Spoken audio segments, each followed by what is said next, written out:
ఉన్నదేమో cinema industry completely అసలు ఇటు వెళ్ళి వచ్చేసారు.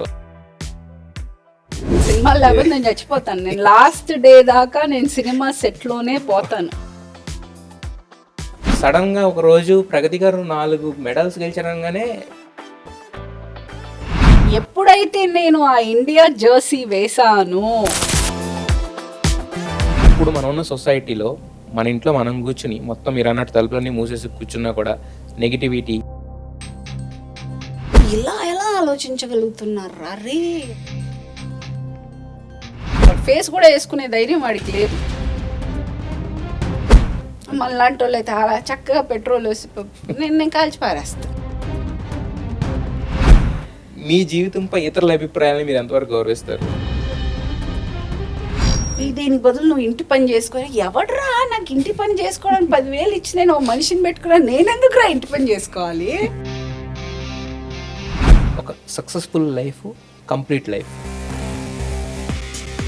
ఈ 10 రోజులు మీరు అందరూ ఇంటర్వ్యూలు చేస్తారు, తర్వాత అయిపోతుంది. స్వయం కృషి, దేవుడు, లక్.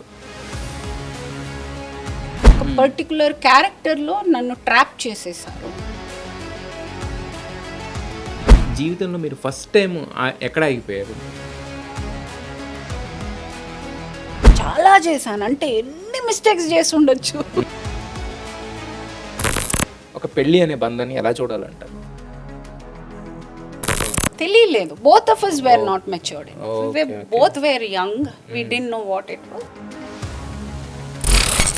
మనుషుల మీద నమ్మకం పోయిన సంఘటన. We are nobody to judge because మనం అంత మహాత్ములం కాదు. If you are in a time machine and get back to your olden days, I would have been so completely in love with him that cinema ఇండస్ట్రీలో కూడా మనకు నచ్చని కొన్ని పనులు చేయాలని కొంతమంది మాట్లాడుతుంటారు. నేను అబద్ధం చెప్పను, నేను నిజమే చెప్తాను. ఇచ్చాను అంటే మామూలుగా ఆడవాళ్ళ ఎక్కెక్కి ఏడ్చాను.